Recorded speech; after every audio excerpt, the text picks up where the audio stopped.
शुरू करें।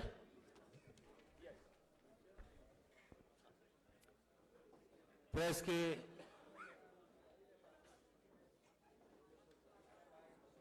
एक मिनट बैठ जाओ भैया, भाई बंद करो। प्रेस के सभी सम्मानित मित्रों, राजस्थान के लोकप्रिय मुख्यमंत्री आदरणीय अशोक गहलोत जी,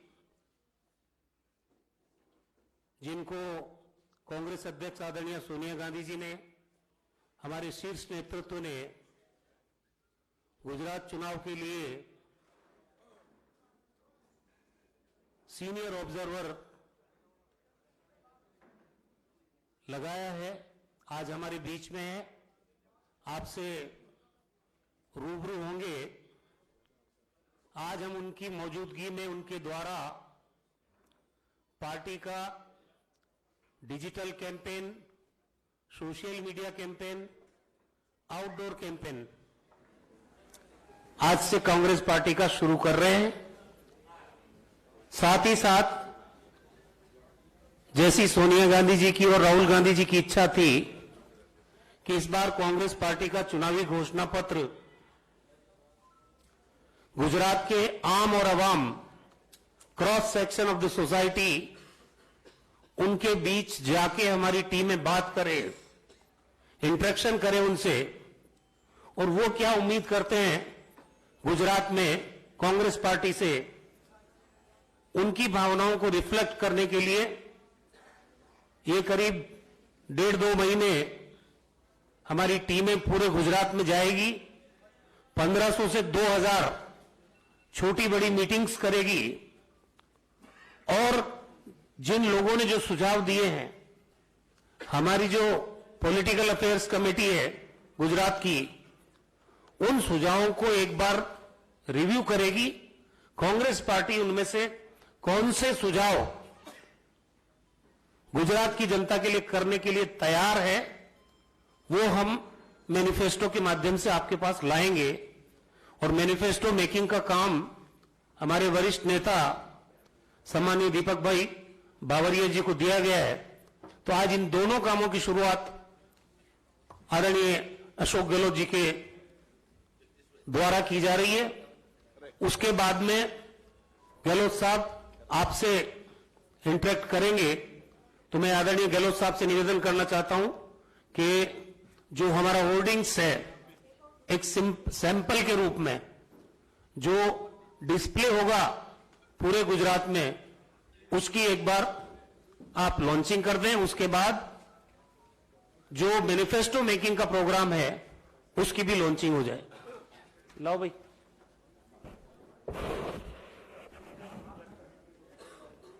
खोलो।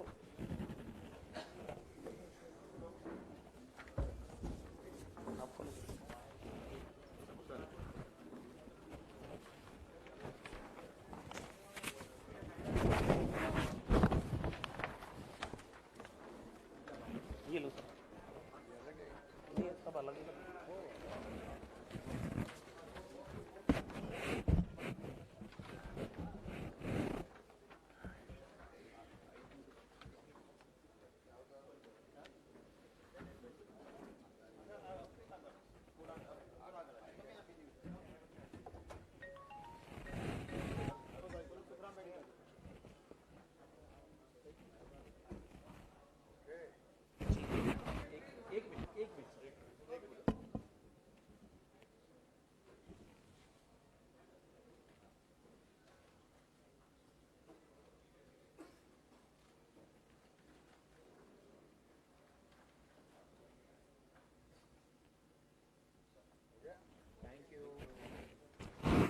अब साथ ही ये मैनिफेस्टो का बोलो सरकार, जनता ही सरकार है, वही माई बाप है।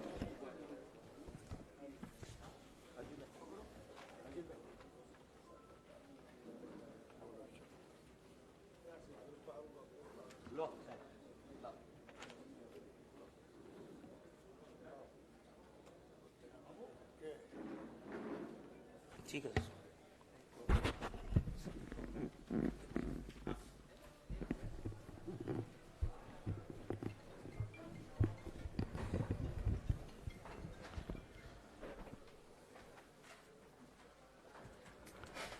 આજની પ્રેસ વાર્તામાં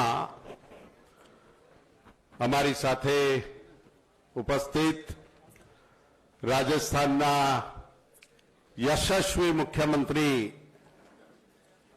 અને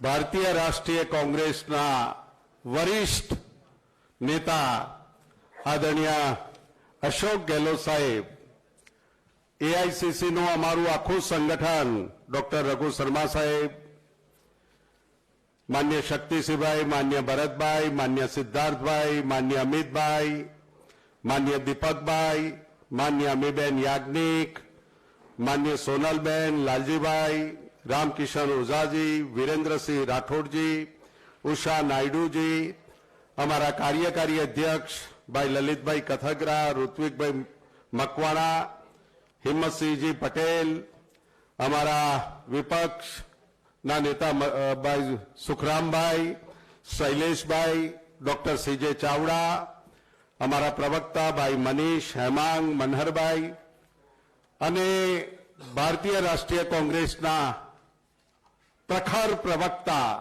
आदरणीय पवन खेराजी पण अपनी वच्चे हाजर छे।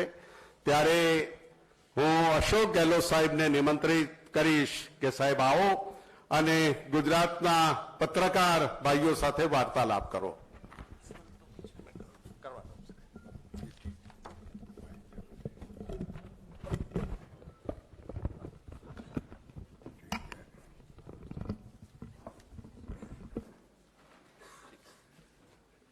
नमस्कार। अभी जगदीश ठाकुर जी ने जैसा कहा कि मुझे आप लोगों से मुखातिब होना है। पहले भी मुझे बहुत अवसर मिले थे आपसे बातचीत करने का। डेमोक्रेसी है, सरकार हमारी बनते बनते रह गई थी उस वक्त में भी। आप लोगों का बहुत सहयोग रहा, गुजरात वासियों का बहुत सहयोग था। लगता था कि इस बार सरकार बन जाएगी, पर अनफॉर्चुनेटली आप जानते हो मोदी जी को जिस रूप में वो अपना आप को पेश करते हैं अभिनेता के रूप में। अभिनेता आप देखते हो कि बॉलीवुड के अंदर, मैं करता हूँ फिर, बॉलीवुड के अंदर अभिनेता जो है सब तरह की एक्टिंग कर सकते हैं। मोदी जी ने जो लास्ट में देखे घबरा करके अचानक ही जो मणिशंकर अय्यर का स्टेटमेंट था उसको तोड़ मरोड़ के कहा गया, मुझे नीच कह दिया है, मैं नीच हूं, एक सहानुभूति लेने के लिए। और प्लेन उतारे पानी के अंदर, उस वक्त में जो जिस रूप में वो पेश आए, विकार पागल हो गया, विकार गांडो छे जो बोल रहे थे, हर व्यक्ति की जबान पर ही था विकास के बारे में। हम जहाँ के जाते थे तो लोग जोर जोर से बोलते थे, एक इश्यू बन गया था। उसको खत्म करने के लिए भी एक अभिनेता की तरह उन्होंने कहा मैं खुद विकास हूं। तो मैं कहना पड़ा अब हम नहीं कहेंगे, क्योंकि हम प्रधानमंत्री को पागल नहीं कह सकते।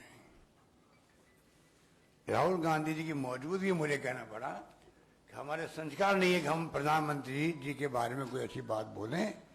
तो मुझे कहना पड़ा कि भाई विकार गांडो छे जो है छोड़ दो इसको, ये हमारा संस्कार है।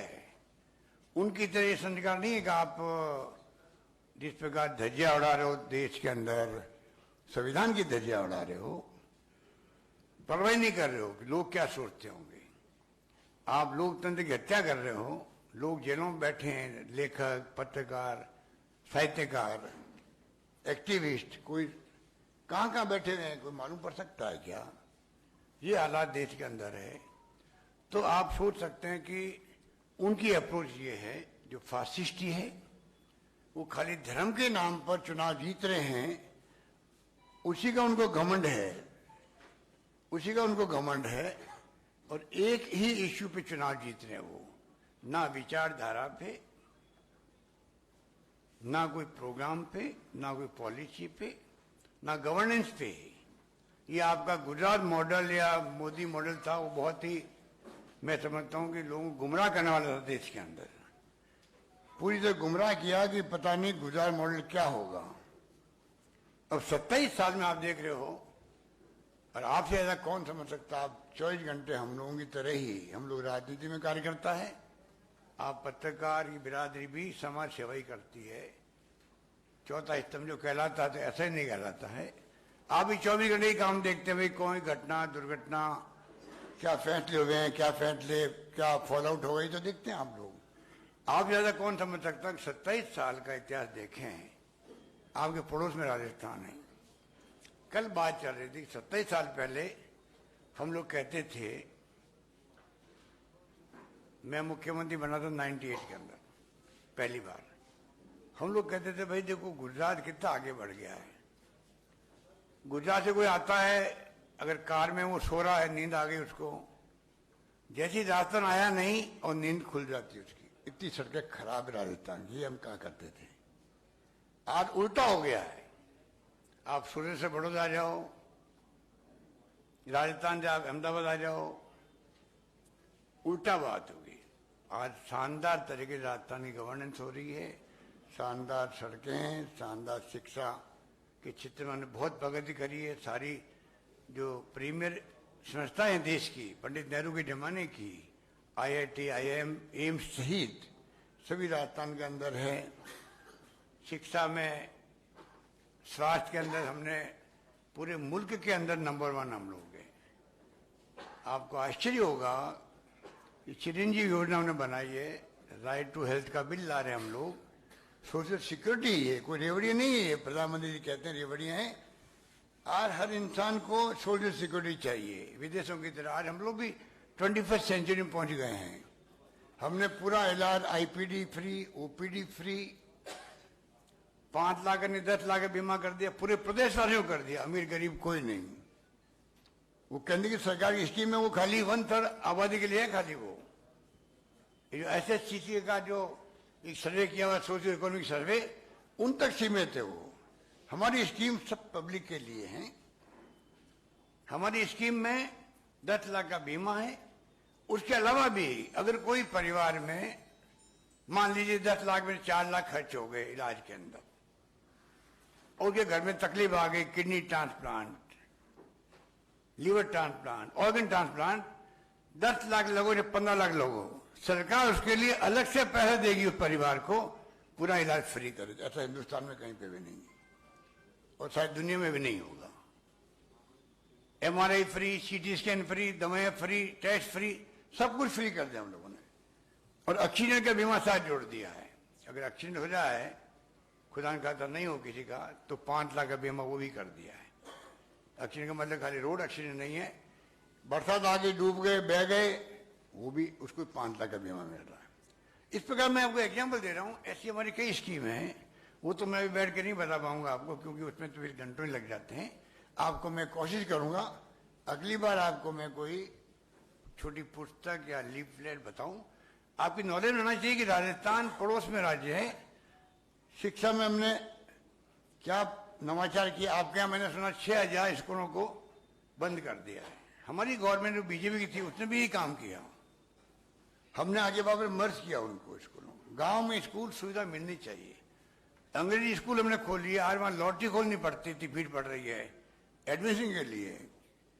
आप जानते हो इंग्लिश का आज 21st सेंचुरी मोबाइल के बारे में क्या महत्व है। हम ही बचपन में खिलाफ थे अंग्रेजी के, हम भी उसमें पीछे रह गए, पर आज जमाना बदल गया है। गांव के बच्चे इंग्लिश बोल रहे स्कूल के अंदर बचपन से ही। आप कल्पना करो 10-15 साल के बाद में कितना बड़ा इम्पैक्ट पड़ेगा। गांव के बच्चे बॉम्बे, दिल्ली, लंदन, अमेरिका जाएंगे तो कॉन्फिडेंस जाएंगे। तो कहने का मतलब ऐसे कई काम हमने किए हैं कि जो रघु समारी तो बोलते रहते हैं हर मीटिंग के अंदर, जगदीश भाई बोलते रहते हैं, मुझे कहने की आवश्यकता नहीं। पर मुझे दुख होता है कि आपके कोरोना आ गया। अब आप बताइए, मोदी जी के राज्य में जहां भारत सरकार प्राइम मिनिस्टर वो हैं, ऑक्सीजन की मारामारी पूरे मुल्क के अंदर थी। ये हमारे स्वास्थ्य मंत्री थे रघु शर्मा जी। हमने 500 वीडियो कॉन्फ्रेंसिंग करी है। मैंने 500 वीडियो कॉन्फ्रेंसिंग, उसमें 350 तो खाली कोरोना को लेके थी। पूरे प्रदेश के अंदर जुड़े हुए हैं, IT से गांव तक जुड़े हुए हैं।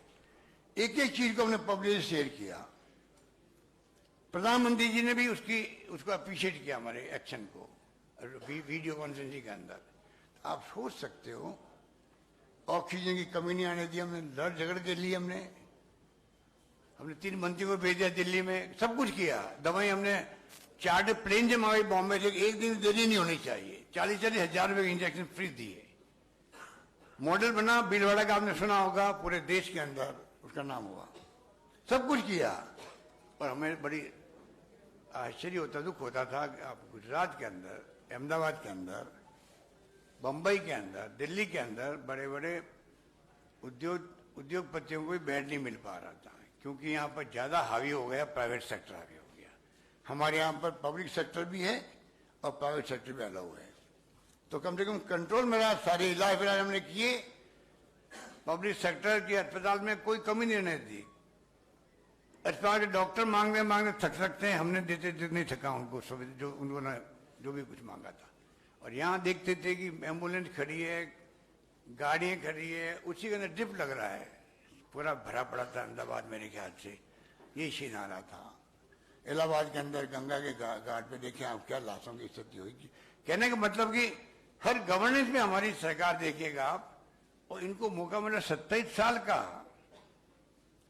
उसके बाद में इनकी गवर्नेंस क्या है, पूरी कैबिनेट को इनको बदलना पड़ा 100%। इतिहास में कभी नहीं हुआ। इसका मतलब सबके सब निकम्मे थे, नाकारा थे, भ्रष्ट थे। तो आपने 3.5 साल रखा ही उन लोगों को, कितना नुकसान हुआ प्रदेश को। तो ये स्थिति में ये प्रदेश आपका चल रहा है, जो हम लोग महसूस करते हैं कि किस प्रकार से स्थिति बनी हुई है। लंपी बीमारी आई है, गुजरात भी उसमें ग्रसित है, 7-8 राज्य ग्रसित थे। हमने वहां 3 वीडियो कॉन्फ्रेंस मैंने खुद ने करी मुख्यमंत्री स्तर पर। हम लगे हुए हैं, केंद्र सरकार मांग कर रहे हैं, और मैं इस मौके पर आज पहली बार मांग करूंगा आपके सामने कि इसको जो है राष्ट्रीय आपदा के रूप में घोषित करो। क्योंकि गाय माता जो है, उसकी जो जिस प्रकार वो तड़प तड़प के मरती है बीमारी के बाद में, कोई सोच नहीं सकता। बीमारी होने के बाद में उसको वैक्सीन नहीं लग सकता है, वैक्सीन पहले लगा हुआ तो वैक्सीन नहीं है हमारे देश के अंदर, दवाइयाँ नहीं हमारे देश के अंदर, अब जाके प्रयोग हो रहे हैं, कब वैक्सीन आएगी मार्केट के अंदर। स्थिति बड़ी खराब है, और अगर फैलती गई तो कोरोना की तरह ये हमारी गायों को, गौवंश को भी तकलीफ देगी। तो अगर राष्ट्रीय आपदा घोषित करते तो राज्यों को भी, केंद्र को भी, जो स्टेट डिजास्टर फंड होता है उसमें से कुछ मदद मिलेगी और ज्यादा अच्छा काम हम लोग कर पाएंगे। ये मैं चाहता हूँ। इस प्रकार से ये लंपी स्किन की बीमारी बहुत खतरनाक है और करीब 7 राज्यों में फैल चुकी है। राजस्थान में करीब 20 जिलों में फैल चुकी है। गुजरात में मैंने सुना कि बड़ी स्थिति खराब है यहाँ पे भी, इसको लेके भी। इसलिए मैंने आपको कहा कि बातें करने को बहुत सारी है, पर मेरा मानना आपसे यही है कि जिस प्रकार से कोरोना के अंदर भी इन्होंने देखिए न्याय नहीं किया पब्लिक के साथ में। कोरोना की वैक्सीन जो है बीजेपी दफ्तर में छिपा के रखी गई। बीजेपी दफ्तर सूरत के अंदर उसको डंप किया गया, और सूरत से और बीजेपी दफ्तर से आप बांट रहे हो, उसमें भेदभाव होगा पार्टी के आधार पर। ये कभी होता है क्या? हमने वहां क्या किया? ये बेटा रघु शर्मा जी, हमने 2-3 बार बुलाई पॉलिटिकल पार्टी की मीटिंग, सबको बुलाया, बीजेपी, सीपीएम, सीपीआई, बीटीपी जो भी थे, बैठ के शुरू में चर्चा करनी हम लोगों से, कोई हम सबको मिलकर लड़ना है इस कोरोना से। ये महामारी सबके लिए विश्व स्तर की महामारी है। ये किया हम लोगों ने। धर्म गुरुओं को बुलाया, उनको जोड़ा, एक्टिविस्ट को जोड़ा, एनजीओ को जोड़ा, पत्रकारों को जोड़ा, और सबके सहयोग से ऐसी फिजा बना दी हमने।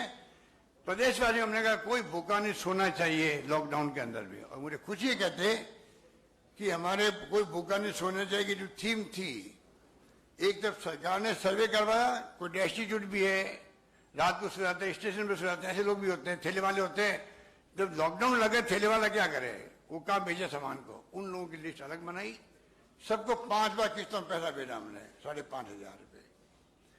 और साथ में हमने ये जो आह्वान किया, आप मुझे खुशी कहते हुए, मेरे ख्याल गुजरात में ही कमी नहीं है दानदाताओं की और भामाशाहों की। ये तो आपका प्रदेश तो बरसों से जो है इतिहास गवाह है कि उद्योगीकरण के अंदर भी भामाशाहों के अंदर भी, दानदाताओं में भी अच्छी अच्छी संस्थाएं यहाँ पर काम करे, किया होगा काम उन्होंने, मैं उनको धन्यवाद देना चाहता हूँ।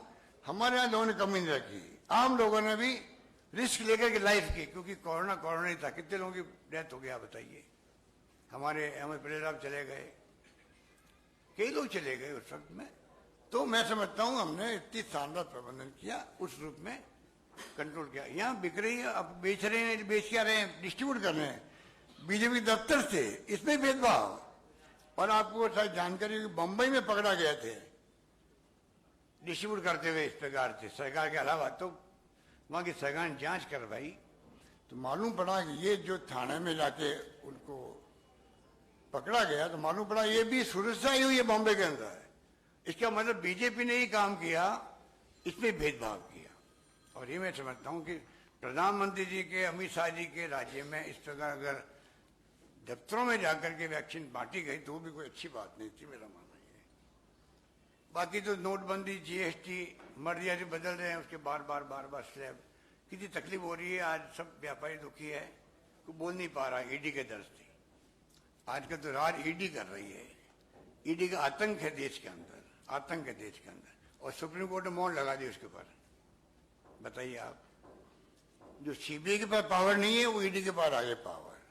बिना आपके घर में घुस करके आपको अरेस्ट कर सकते हैं, नोटिस दिए हुए, बिना कारण बताए हुए, बिना कारण बताए अरेस्ट कर सकते हैं, बिना कारण बताए आपकी संपत्ति सीज कर सकते हैं, बिना कारण बताए हुए। और जो एफआईआर होती है पुलिस में, उसी ढंग के वहां पे दूसरी एफआईआर होती है, कोई नाम दूसरा लंबा उसका, उसकी कॉपी देने की आवश्यकता नहीं उनको। आज थाने में कोई एफआईआर होगी तो आप कॉपी लेने का अधिकार है आपको, संविधान के अंतर्गत भी, वो कॉपी नहीं देंगे आपको। और सुप्रीम कोर्ट ने मौन लगा दी उसके ऊपर। बताइए, ये हालात है, क्या हो रहा है देश के अंदर, सब घबराया हुआ, पूरा मुल्क घबराया हुआ है। ये हालात में हम लोग चल रहे हैं। यहाँ पे ड्रग बहुत चल रही है आपके यहाँ, पकड़ी जा रही है। कल परसों ही 2000 करोड़ की या 2500 करोड़ की ड्रग पकड़ी गई, पहली पकड़ी गई थी। तो क्या हो रहा है गांधी के प्रदेश के अंदर? में तो गर्व होता है, गांधी अंतर्राष्ट्रीय अहिंसा दिवस पूरा दुनिया मना रही है अहिंसा दिवस को गांधी के नाम से, जो गांधी गुजरात के थे। हम सबको गर्व है। और उस महापुरुष के प्रदेश के अंदर शराबबंदी खाली कागजों में रह गई है, बिना सरकार की मिलीभगत के, अधिकारियों की मिलीभगत संभव नहीं है कि पूरी तरह शराबबंदी जहां नहीं है ना, उन प्रदेशों की तरह यहाँ शराब की बिक्री होती है। टेलीफोन करते शराब आराम से घर पहुंच जाएगी, होम डिलीवरी होने लग गई है। जब मैंने आरोप लगाया तो आपके मुख्यमंत्री रूपाणी जी ने मेरी आलोचना करी कि मैं बदनाम कर रहा हूं प्रदेश को। मैं बदनाम कर ही नहीं सकता गांधी के प्रदेश को, कैसे बदनाम कर सकता हूं मैं? और सही बात कहता हूं तो आपको उसको एक्शन करना चाहिए, रोकने की कोशिश करनी चाहिए। आप भी करें, हम भी करें। मेरा मतलब ये था कि जो कहां से आती है, पड़ोसी राज्यों से आती है। पड़ोसी राज्य कौन सा? राजस्थान भी आता है, उसके अंदर सब राज्य आते हैं, जहां जहां आते हैं। तो आप अगर आप पर बातचीत भी करें, पहल करें, गुजरात पहल करे, क्योंकि गुजरात तकलीफ पा रहा है शराबबंदी के बावजूद भी। पड़ोसी राज्यों सरकार से बातचीत करें, हम लोगों ने बातचीत, हम सहयोग करेंगे कि हमारे यहाँ से शराब कोई कीमत पे नहीं जाए आपके। तो दोनों सरकारें मिलकर ही तो कर सकती है हर जगह पर। तो कोई इंटरेस्ट नहीं इनका, पता नहीं उनके कितने खुद के जो महंगाई, बेरोजगारी इस देश के अंदर। देखिए आप, धर्म के नाम पे राजनीति से आसान चीज कोई है ही नहीं दुनिया के अंदर। हिटलर भी और जो जो हुए थे आका ऐसे जिन्होंने बर्बाद कर दिया लोकतंत्र को, वहां पे भी धर्म के नाम पे राजनीति शुरू हुई थी। जिस जिस देशों के अंदर धर्म के नाम पे राजनीति शुरू हुई, आखिर वहां पर क्या हुआ? लोकतंत्र कायम नहीं रहा वहां पर, आपको मालूम है। वो आप बताइए, यहाँ पर राजनीति धर्म के नाम पे ध्रुवीकरण हो रहा खुल के। मतलब दुस्साहस देखिए आप, आरएसएस बीजेपी का दुस्साहस कहूंगा मैं। इस देश में डेमोक्रेसी 75 साल से कायम है डेमोक्रेसी। देश एक रहा, अखंड रहा। चाहे इंदिरा गांधी की ध्यान चली गई, राजीव गांधी शहीद हो गए, पर बेंच ही नहीं शहीद हो गए, नेस्तनाबूद कर दिया आतंकवाद को, पर देश को एक व अखंड रखा। लोकतंत्र की तारीफ पूरी दुनिया में होती है कि इतने बड़े मुल्क में 135 करोड़ की आबादी है, धर्म, जाति, वर्ग अलग अलग है, तब भी इस मुल्क में कैसे लोकतंत्र कायम रह गया? पाकिस्तान हमारे साथ आजाद होगा धर्म के नाम पर, मुस्लिम धर्म के नाम पर, और दो टुकड़े हो गए। तो अगर हिंदू धर्म के नाम पे हिंदू राष्ट्र बनाना चाहते हो तो पाकिस्तान गुजारा हमारे सामने, वो भी एक धर्म के नाम पे अलग हुआ था, और दो टुकड़े हो गए। आज उसके क्यों हो गए? एक धर्म के होते हुए भी हो गए। यहाँ तो अलग अलग धर्म भी, वहाँ भाषाएं अलग थी, बांग्लादेश की अलग भाषा है, वहाँ की अलग भाषा थी, वो भी एक कारण था। तो क्या होगा इस देश के? इतनी भाषाएं हैं, तमिलनाडु वगैरह आपको मालूम है आजादी के बाद से ही लगातार कई तरह की वहाँ पर हिंदी को लेके, इंग्लिश को लेके कई आंदोलन हुए वहाँ पे, आत्मदान लोगों ने किए जमाने के अंदर। आप लोग जो सीनियर बैठे उन सबको मालूम होगा उस जमाने में क्या क्या नहीं होगा।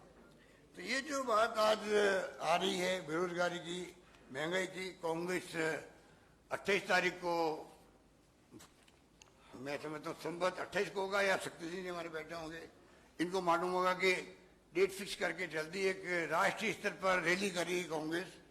राज्यों में, जिलों में, ब्लॉक में अच्छी रैली हुई हमारी। पब्लिक तंग आ गई है बेरोजगारी से, हाहाकार मचा हुआ युवाओं के अंदर, और महंगाई की तो जान निकल गई, महिलाएं दुखी हो गई, अपने परिवार का खर्चा नहीं चला पा रही है। तो ऐसी स्थिति में ये देश चल रहा है। और बेरोजगारी में आप देखें तो राजस्थान में 3 लाख नौकरी हैं, 1.25 लाख नौकरी लग चुकी है, 1 लाख 1.25 लाख नौकरियों का प्रोसेस चल रहा है, और 1 लाख नौकरी में अभी और अनाउंस किया बजट के अंदर। और यहाँ मैंने सुना बेचारे जो 25-25 साल से, 20-20 साल से, 15 साल से कर्मचारी बैठे हैं, वो भी टेम्परेरी है, कोई कॉन्ट्रैक्ट का कोई आपने कोई सिस्टम बना रखा है, उसके आधार पर आप उनको मतलब चला रहे हो। मेरे ख्याल से वो क्या सिस्टम है, अलग ही सिस्टम है, तो वो सिस्टम अलग ही है, कोई बात नहीं, क्या सिस्टम होगा। तो ये सिस्टम से वो चल रहा है। तो ये मैं कह रहा था आपको कि वो लोग जो है फिक्स वेतन कॉन्ट्रैक्ट प्रणाली आपके यहाँ है, फिक्स वेतन कॉन्ट्रैक्ट प्रणाली आउटसोर्सिंग करके करते हैं। क्या जुल्म हो रहा है, क्या पता नहीं। आपके यहाँ के जो कर्मचारी बेचारे ऐसी परिवार से आते होंगे, क्योंकि ये सक्षम राज्य आपका है फाइनेंशियली भी, तो मैं समझता हूँ यहाँ ज्यादा वो लोग आते होंगे जो बहुत ही ज्यादा तकलीफ में होंगे, वो आवाज नहीं उठा पा रहे होंगे उनके। ऐसा कभी होता नहीं है, स्ट्राइक हो जाती है, आंदोलन करते हैं लोग बाग, कर नहीं पा रहे होंगे। ओल्ड एज पेंशन आपने सुना होगा, मैंने लागू की है, ओल्ड एज पेंशन लागू करी राजस्थान के अंदर। आप बताइए, नई पेंशन शेयर मार्केट के आधार पर तय होती है, नई पेंशन। कल्पना कीजिए आप, यूक्रेन का युद्ध भी आ गया, उस पर कौन सा युद्ध आ जाए, जब वो बेचारा 35 साल बाद रिटायर होगा ओल्ड एज के अंदर, तब पेंशन मिलेगी। शेयर मार्केट का उसमें वेट किया है, उनकी पेंशन उससे लिंक कर दी उन्होंने नई पेंशन को। ये मानवीय दृष्टिकोण के खिलाफ थी, तो हमने ओल्ड एज पेंशन लागू वापस करी राजस्थान के अंदर। पूरे देश में कर्मचारी वेलकम हो रहा उसका, खाली छत्तीसगढ़ ने किया मेरे बाद में, और करने की हिम्मत नहीं कर पा रहे, क्योंकि केंद्र सरकार खुद नहीं कर रही है। तो मैं मांग करूंगा प्रधानमंत्री जी से गुजरात की धरती पर कि आप 27 साल से राज कर रहे हो, यहाँ पर लोग दुखी हो गए आपके राज से, पब्लिक दुखी है, पर आप मैनेजमेंट करके साम दाम दंड भेज दो। कि आप देख ही रहे हो क्या हो रहा देश के अंदर, क्या सरकारें गोवा के अंदर, मणिपुर में बड़े गर्व के साथ में सीना फुलाए चल रहे दिल्ली के अंदर, कि आपके मणिपुर, गोवा, कर्नाटका, फिर मध्य प्रदेश और अभी महाराष्ट्र, राजस्थान को हमने बचा लिया, वरना मैं आपके सामने अभी नहीं बैठा होता मुख्यमंत्री के रूप में। मुख्यमंत्री को दूसरे होता है यहाँ पर। आप सबके आशीर्वाद से, शुभकामनाओं से मैं बच गया हूँ, वरना मैं यहाँ नहीं रहता मुख्यमंत्री के रूप में, और ना मैं बात कर सकता था। तो ये जो है, ये दुआएं थी प्रदेशवासियों की, हमारे एमएलए ने। देखो आप मेरे साथ में बैठे हुए थे एमएलए, 34 दिन में बैठे हैं। बाहर जाओ, होटल के बाहर पहली किस्त 10 करोड़ की थी, वहां 10 करोड़ की पहली किस्त थी, उसको छोड़ के बैठे रहे। इतिहास में कहीं नहीं सुना होगा आपको। बीएसपी के साथी जुड़े मुझसे, 1 रुपया हमने नहीं दिया उनका, आज तक 1 रुपया नहीं दिया। ऐसा कभी होता है राज्यों में? इंडिपेंडेंट साथ दिया हमारा एमएलए ने, कोई हमने 1 रुपया उनको नहीं दिया बेचारों को, फिर भी 4.5 साल से साथ दे रहे हम लोग का। ये गुडविल होती है सरकार की, उसके आधार पर राजस्थान सरकार चलती है। यहाँ इतना नहीं है कि जीतने के बाद में आप तोड़ रहे हो कांग्रेस एमएलए को। ये गुजरात का मॉडल, गांधी का मॉडल होना चाहिए कि ये मॉडल कौन सा आ गया, मोदी का मॉडल कौन सा आ गया कि जीत गए आप, मेजोरिटी आपकी है, सरकार गिरने की कोई संभावना नहीं है, तब भी तोड़ करके आप चुनाव करवा रहे हो। 17 में नहीं 12 में ऐसे किया इन लोगों ने। राज्यसभा चुनाव में ऐसे करते हैं, चुनाव पोस्टपोन करवा देते हैं राज्यसभा के लोग। अभी हॉस्टल पूरी नहीं हुई हमारी, हम कैसे पूछ सकते हैं? हमें मालूम है कि इनके साथ हमारे चुनाव पोस्टपोन हो गए थे राजस्थान के अंदर, क्योंकि हॉस्टल पूरी नहीं हुई थी यहाँ पर सत्य सिंह के चुनाव पे। वही तो कह रहा हूँ, मैं उसी की बात कर रहा हूँ कि आप और भरत भाई के चुनाव में वो हॉस्टल पूरी उस वक्त हुई नहीं थी उनकी। वहां पे हमारे वेणुगोपाल जी थे। तो मैं आपको निवेदन करना चाहूंगा कि हालात बड़े गंभीर है और उसी ढंग से हम लोग सोच रहे हैं कि क्या करें। और मैं उम्मीद करता हूं कि देश के जो हालात है उसको लेके तो आपको हम सबको सोचना पड़ेगा कि किस रूप में हम लोग अप्रोच रखें आने वाले वक्त के अंदर, जिससे कि प्रदेश भी और देश भी लोकतंत्र कायम रहे। सर्वधर्म समभाव लोकतंत्र की जो भावना है संविधान की, लोकतंत्र समाजवाद सर्वधर्म समभाव की, यही देश को एक व अखंड रख सकता है। वरना आने वाली पीढ़ी हमें माफ नहीं करेगी अगर हमने अपनी भूमिका नहीं निभाई, जो हम नहीं निभा पा रहे मीडिया वाले भी, क्योंकि आपकी मजबूरियां हैं। इस कोरोना में आप लोगों की तनख्वाहें कम हो गई होगी, कई लोगों की, आप मेरे कई लोगों की नौकरी चली गई होगी, क्योंकि मालिकों पर इतना दबाव है ईडी का, सीबीआई, इनकम टैक्स का, कि आपके मालिक लोग, आपके मीडिया वाले जो मुझे ये कैच कर रहे हैं, नेशनल मीडिया वाले भी, इनके सबके मालिक डरे हुए हैं। इसलिए गोदी मीडिया नाम पड़ा, गोदी मीडिया। बताइए आप, तो ये क्या कर रहे हैं? तो मेहनत करते हैं, दिन भर रात भर मेहनत करते हैं, घूमते हैं फिरते हैं कि भाई कोई हम पीछे नहीं रह जाए। इनमें कंपटीशन चलता रहता है, हमें ये बहुत धक्के लगाते रहते हैं, मौका लगता है भाई 1-2 मिनट की बारी दे दो आप, इतनी मेहनत करते हैं। बाकी तो आप जानते हो कि मालिकों की स्थिति जो अलग है, उस पर आप क्या कर सकते हो। तो मैं खुद इन बातों को महसूस करता हूँ, इसलिए मैंने आपसे शेयर कर लिया। धन्यवाद आपका।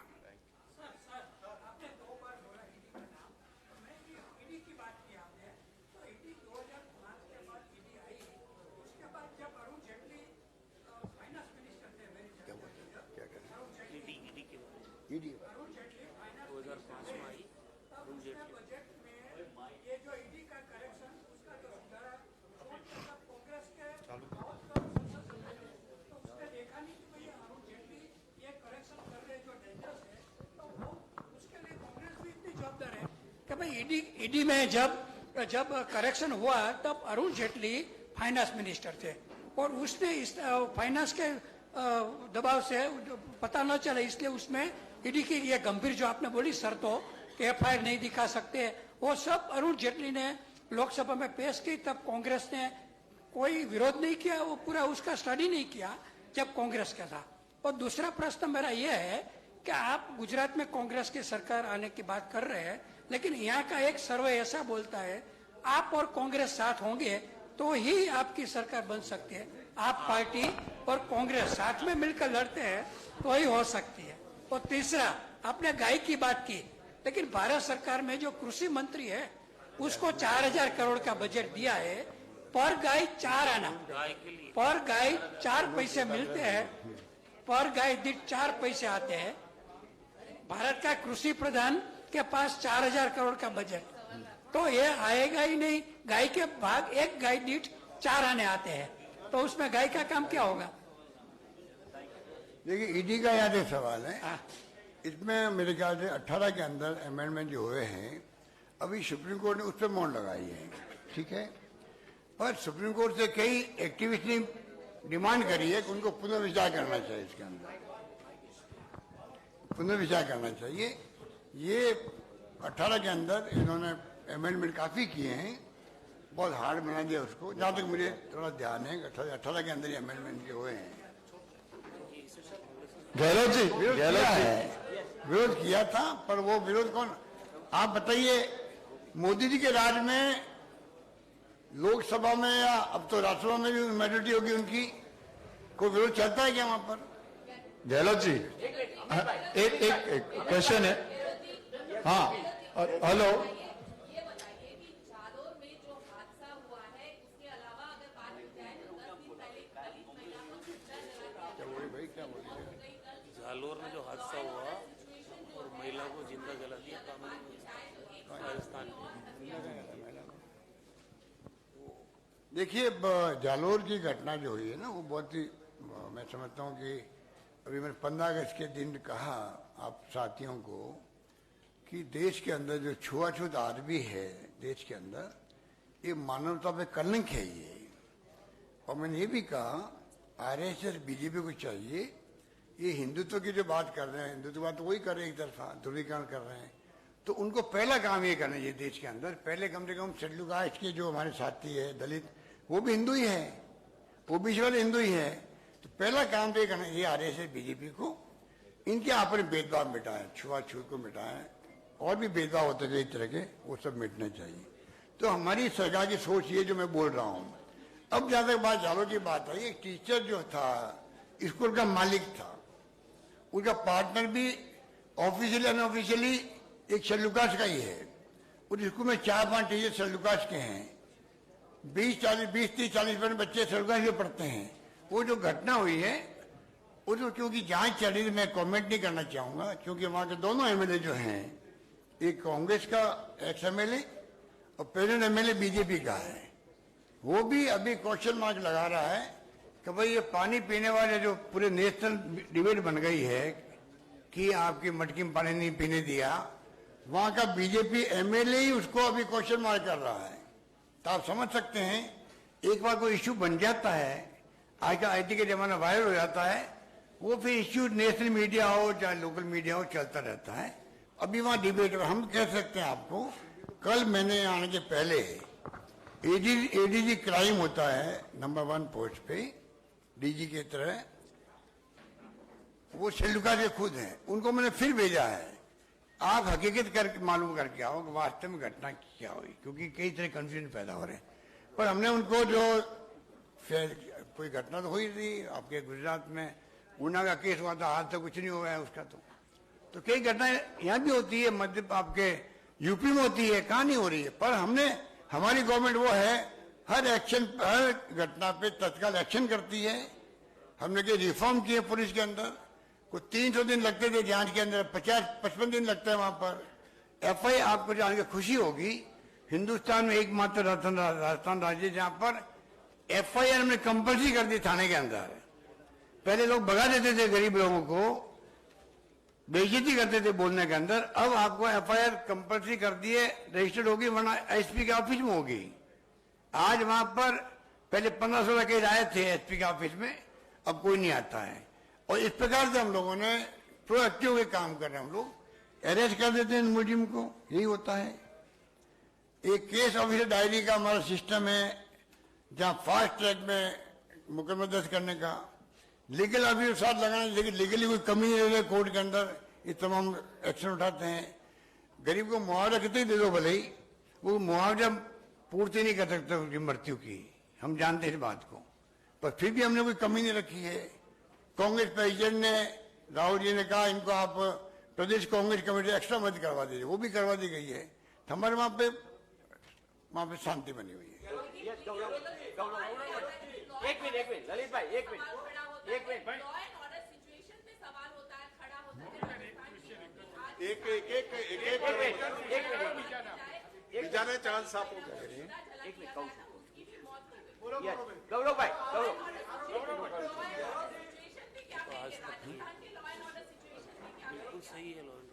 हमारे यहाँ तो बहुत अच्छी है गौरव भाई लॉ एंड ऑर्डर राजस्थान के अंदर बहुत अच्छी है बेहतर है अन्य राज्यों के मुकाबले की बेहतर है वहां पर। एक मिनट ललित भाई एक मिनट गौरव पूछो।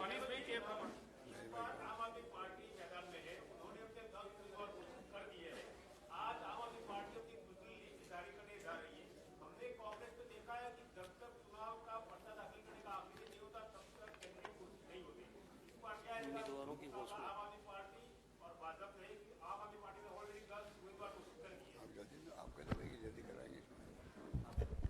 इस बार कांग्रेस पार्टी भी समय से पहले उम्मीदवार घोषित करेगी। यस, एक मिनट ललित भाई, एक मिनट। यस, शत्रुघ्न शर्मा।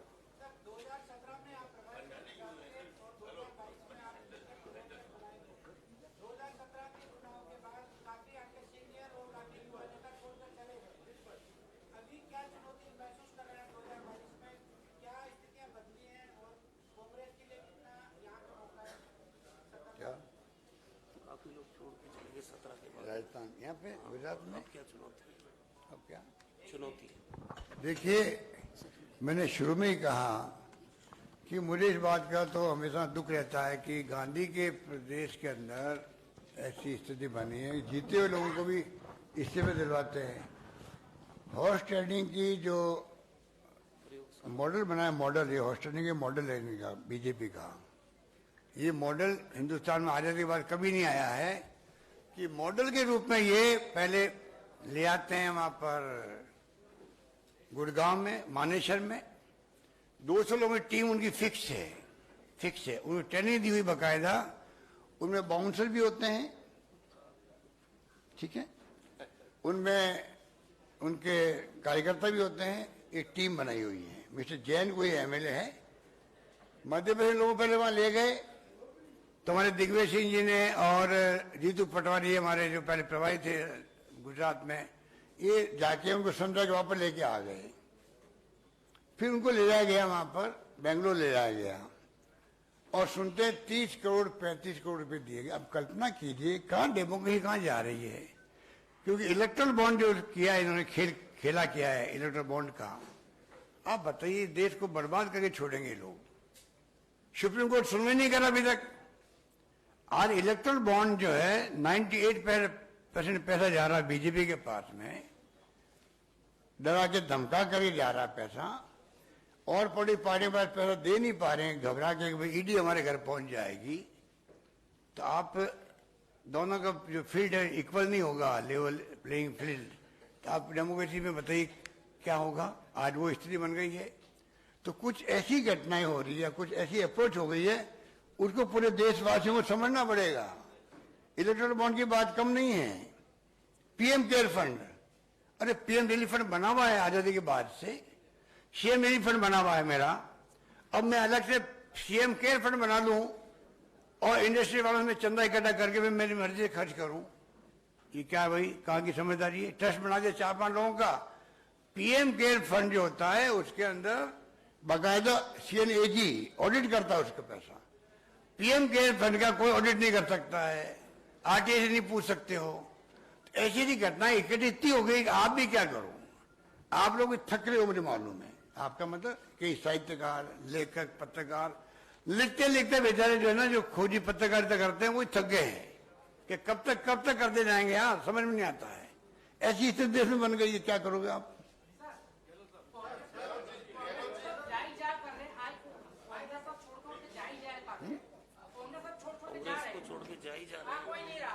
ज्यादा चिंता उसकी मत करो।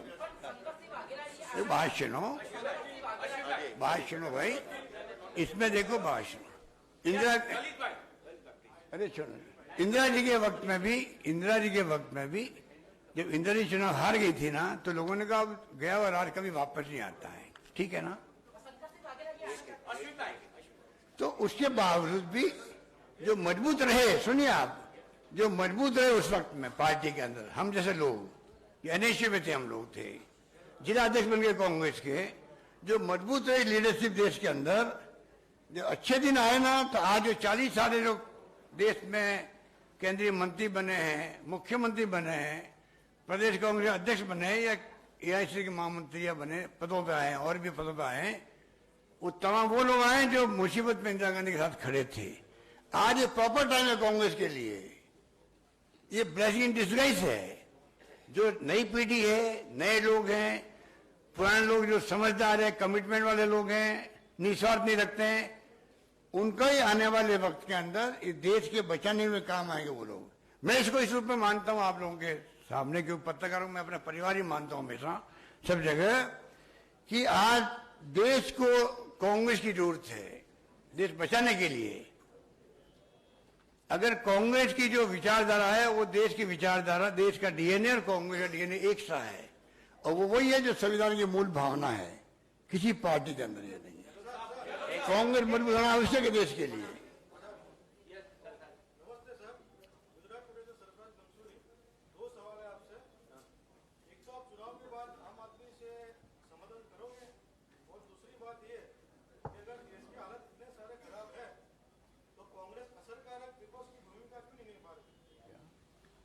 आम आदमी पार्टी के साथ चुनाव के बाद समझौता करोगे क्या? दूसरा, कांग्रेस अपोजिशन का रोल असरदार तरीके से। देखिए ये तो काल्पनिक क्वेश्चन आपका है, आप पार्टी के साथ में, वो तो छोड़िए। और जहाँ अभी चुनाव जवाब तो देने दो। नहीं बोलने पार्लियामेंट की इलेक्शन के टाइम आप पार्टी के साथ कांग्रेस का समाधान होने वाला ही था, तो आप वाले ने बोला भी था कांग्रेस को कि लोकसभा की इलेक्शन साथ में लड़े, लेकिन उस समय हुआ नहीं। इधर सर्वे ऐसा बोलता है कि कांग्रेस आप अगर साथ में आती है तो अभी तो कुछ नहीं कह सकते इसके बारे में, अभी कुछ नहीं कह सकते। आपने क्वेश्चन बड़ा पूछा, सोच समझ के पूछा, मैं समझ सकता हूँ, पर मैं समझता हूँ अभी इसके बारे में एक हमारे लिए काल्पनिक क्वेश्चन है, जो अभी तो चुनाव के मैदान उतर रहे हैं, चुनाव शुरू भी नहीं हो रहे हैं, तो ये बात की बात है। दूसरा क्या है?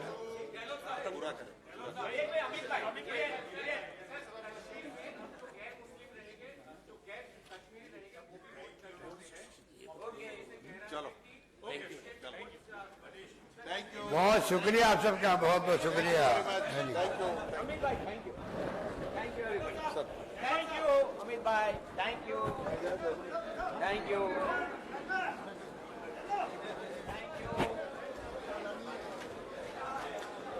मनीष बता दो जब मारो।